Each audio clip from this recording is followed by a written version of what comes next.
Good morning, everybody. Parshat Shuvah is Tzav, and we are standing before Purim. Is there a connection between the Parsha and Purim? Of course there is. There's always a connection.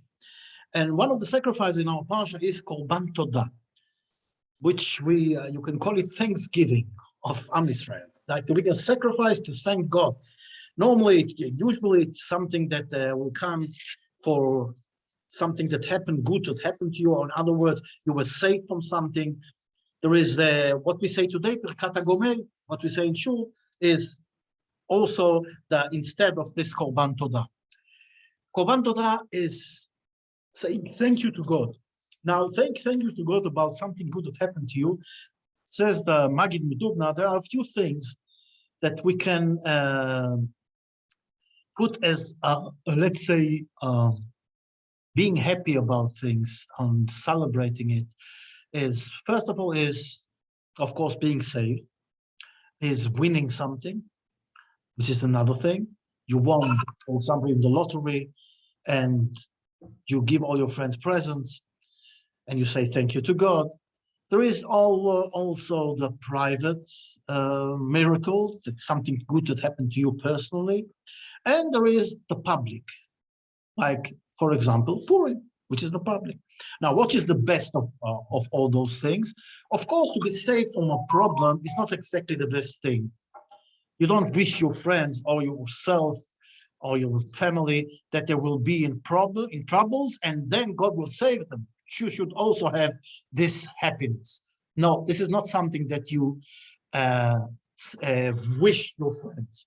On the other side, if somebody won, let's say, big money or did a very good business and is doing a party for it, this is a party that you will recommend, that you will bless everybody. You should also have things like this, like it will happen to you also. Good things like this you wish for your friends. And of course, that some personal, something public is better. The Magid Medubna brings a few mishalim to explain it. And one of those mishalim is about two rich guys that lived in this town. And one had a son that was learning Torah, and he was a scholar. And he learned more and more and became the rabbi of the town. And he also was very wise and clever. And he helped everybody with good advice, and everybody asked for his advice and for his blessing. And of course, everybody wished that his son will be like this, and wished this good for all the friends he had on the family. On the other side, the other rich guy, his son, he was a villain. Everything bad happening in town, he was involved.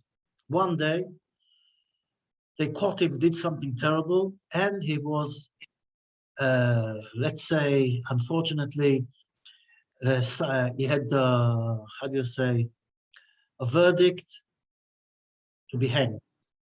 Terrible. So this rich guy, he found this and found that. He did a lot of ishtadlut, like trying and change it. And eventually, Baruch Hashem, he succeeded, and his son was saved. He did a big party, unbelievable party, and it was really a big joy for everybody. Everybody was happy about it, very happy. Wow, being saved from death, unbelievable. But will you wish a thing like this to your friends or to yourself? Of course not. Who wants to get a verdict like this and go through hell and then be saved? Who needs it? Now, the question is, what is Purim? What kind of simcha is Purim? So on one side, you can say, this is also not something that I'm going to wish for my friends. Why? Because what happened with Haman? Haman wanted to kill all of Israel. This is not a good thing. We don't want to go through it again. But it's very interesting. Korban Todah, the sacrifice of thanks, and Purim, both are going to be forever. All the other Yom Tovim, all the other sacrifices maybe will be cancelled, but those are going to stay forever. Oh, thank you, God. Thanking God is something that you do forever. But why Purim? We understand the big miracle, but what kind of simcha is it, and why is it connected with this sacrifice of Todah, with the Korban Todah? And the real truth is, there are a few very interesting mitzvahs in Purim. One of them is, חייב איניש לבסומי עד דלא ידע בנערו המן לברוך מרדכי. You should drink wine or whatever till you get to, let's say, to the level that you cannot make the difference between blessed is Mordechai and cursed is Haman. Very strange. Now, what did our sages want? Did they want really that we'll bring to a stage that we lose ourselves and start puking on each other and rolling under the table and cursing and doing bad things? This is what Chazal wanted us to do on Purim to show this big miracle? If somebody thinks like this, he really doesn't understand what Purim is all about. What Chazal wanted us to get to the level that we don't see the difference between Arur Haman and Baruch Mordechai. Cursed is Haman and blessed is Mordechai. In other words, we will say blessed is Haman with no problem. What is the idea behind it? The idea behind it is very, very interesting. And it gets us to, for example, we have 13 Midot Rachamim that we say in the morning. Those 13 measures, or whatever you call it, of mercy, of chesed from the Kodesh Baruch Hu. Rachamim, mercy. One of them is emet. Emet, truth. What is the connection between truth and chesed and rachamim? What's the connection? Well, truth sometimes hurts, says the Rav Pinkus, that this is one of the, let's say, of the basic things in our belief. And when we say Shlosem Midot Rachamim, it's like drops of truth from heaven, that we see through them that everything that happens is for the best. And that's the real truth. God doesn't do anything that is bad for us. Everything that God is doing for us is good. Now let's go back to Purim. They say, גדולה הסרת הטבעת של המלך אחשוורוש יותר מהסרת הטבעת של פרעה. Removing the ring, the crown ring, yes, from the hands of Ahasuerus is much greater than removing the ring from Pharaoh when he gave it to Joseph. And why is it? Because what Haman really did, he made Am Yisrael do tshuva. Am Yisrael were at a very low level. And you know, when I started this, one of the things people don't realize, it was all those problems start from one thing. They say the Gemara, nehinu miseudato shel oto rasha. They enjoyed the feast of this Rasha Ahasuerus. If you remember, Megillat Esther starts with a big feast that Ahasuerus had, and everybody was invited, and the Jews also, and they came. We have to understand this dinner or lunch or this feast that was going for, I think, 180 days. It was, everybody could get whatever he wanted. Nobody forced nobody to eat something he doesn't want to eat. And in other words, also the Jews, they had kosher food, lemehadrin, and the mashgiach was Mordechai himself. So what's the problem? What's the problem? Why were we punished because of this? Because they enjoyed sitting there. Now we have to understand what kind of feast this was. This king is asking his queen to come naked. So you can imagine to yourself what's going around. He is wearing the clothes of the Kohen Gadol, of the high priest. He is using the tools from Bet HaMikdash. So a Jew can sit there and enjoy. Okay, you're sitting there, no problem. You have to show honor to the king, but enjoying it, this is a different thing. And this is where all the problems started. You cannot live in both worlds. You cannot be from one side, enjoy all the things that you're not allowed to enjoy, and mix it together with religion. Doesn't go together. I must say, like last week, I saw pictures from a party, young people, a party of a shul, a synagogue. I must say, if I wouldn't be told that it is a party of a synagogue, I would think that it was a party, I don't want to say. This is years ago. I went to a bar mitzvah. I can never forget it. Of course, everything was kosher. But we started eating, and then the bar mitzvah boy was coming in. Music and things. You know how he came in? He was, how do you say, they were carrying him on this, I don't know how you call it, this thing that they're like you carrying in the old times. You used to carry the kings and queens. And in front of him, there were belly dancers, half naked, dancing in front of this aperion. And this is bar mitzvah. What is bar mitzvah? The son of the mitzvah. This is when a guy comes to the level that he is a part of Am Yisrael, and the idea is he is committed to do the mitzvahs. So this is the way you go into the gate to commit to the mitzvahs, with half-naked girls dancing in front of you. A guy that was sitting on the table with us, when he saw this, he just got up and went. I didn't do it. In my sins, I stayed there. I enjoyed the food. It was nice. But this is exactly the point. I shouldn't have stayed there. I should have gone. You come to a bar mitzvah, and this is a way you're celebrating a bar mitzvah. And this is nothing at all if we think about what was happening in this feast of the Hashverosh. Abusing the tools of the temple. Abusing the women. Asking his queen to come naked to show her off to everybody. This is when he started. And then came Haman. And by the way, one of the things that people also don't think, people think the whole story of the Megillah was 1 year, half year, a few days. No. It was going on for 9 years. And if you take the Hashverosh in the beginning, for 11 or 12 years. So only when you read this Megillah from the beginning to the end, you understand and realize what it's all about. That's why one of the, also another interesting point, Alacha, Asur likrot ha-Megillah lemafra. You're not allowed to read the Megillah from the end to the beginning. Who would read the Megillah from the end to the beginning? A very strange law. But this is exactly the point.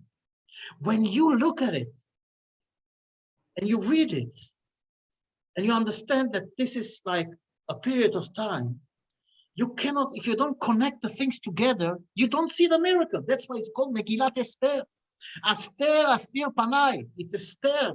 We don't see the miracle. We have to look for it.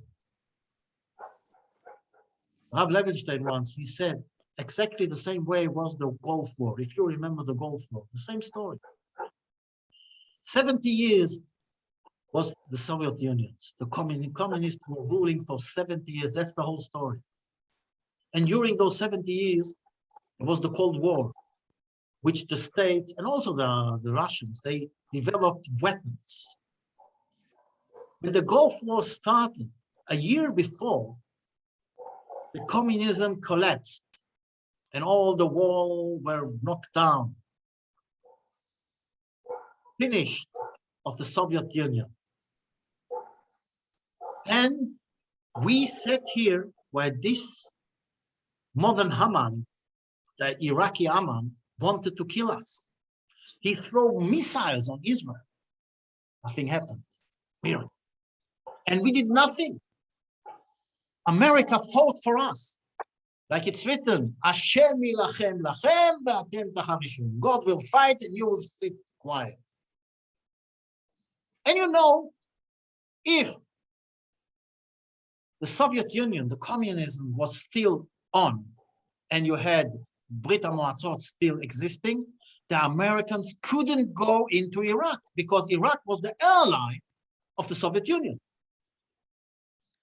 And what weapon did they use in this Gulf War? The same weapon that were developed for those 70 years of the Cold War between the States and Brit HaMoatzot and the Soviet Union.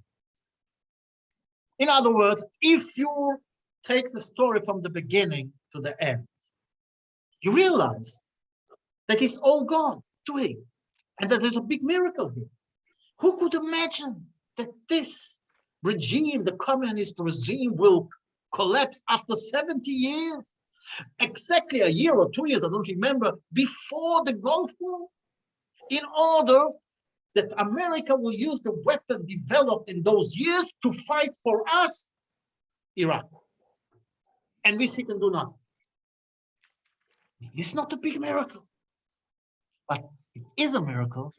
You see the miracle only when you see the whole picture. And you realize that God was there from the beginning.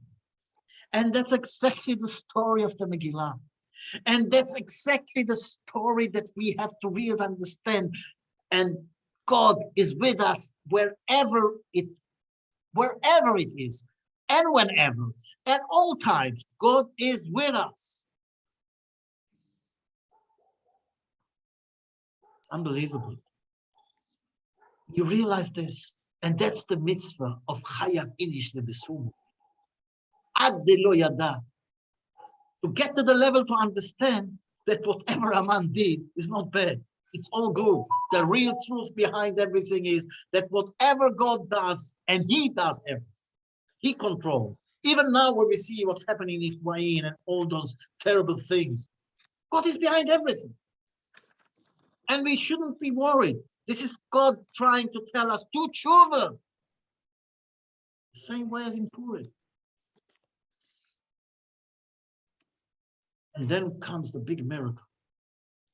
But this big miracle was built from all those details, from all this story. That's why you have to read the Megillah from the beginning to the end.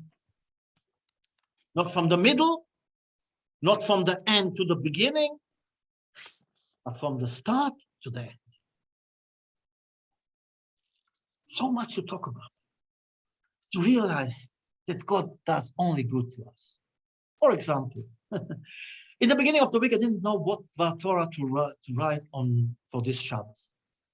Sunday morning, I had a normal check in the eyes for, how do you call it, sukkeret, diabetic.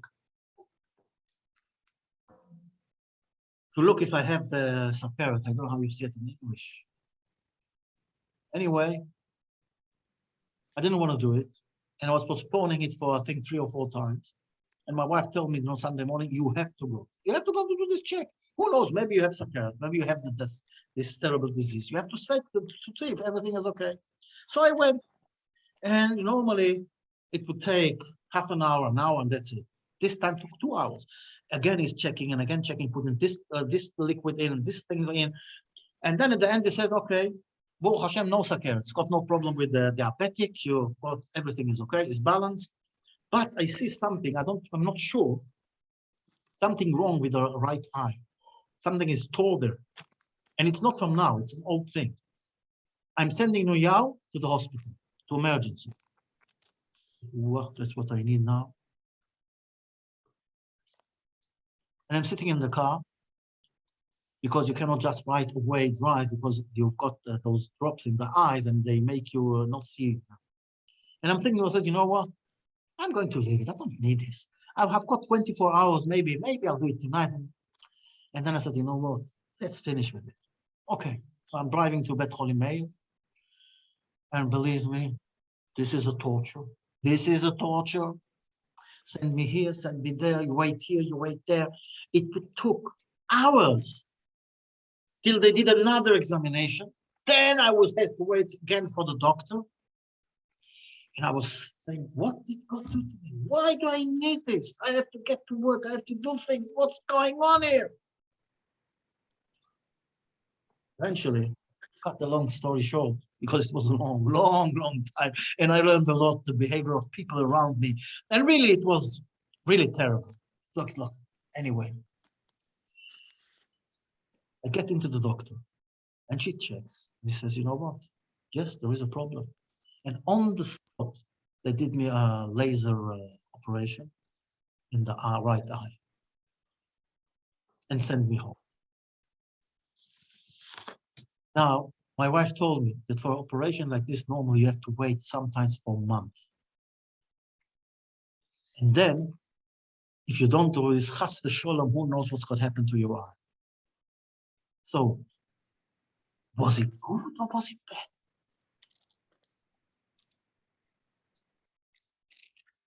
Normal procedure, a normal check that you do once a year, once every 2 years. And God put me there and made me go to hospital to show us that even if through a procedure you feel, oh, how bad it is, you don't know nothing. Because whatever God does is for the best for us. He's our Father in heaven. He loves us. He loves us so much that he does everything he's in power to do the good for us. But sometimes it hurts. The way hurts because like an operation. You know, when you do an operation to save somebody, the operation itself is not a nice procedure, but it's to save you. And this is what God is doing. And this is Purim. This is the whole idea of Purim.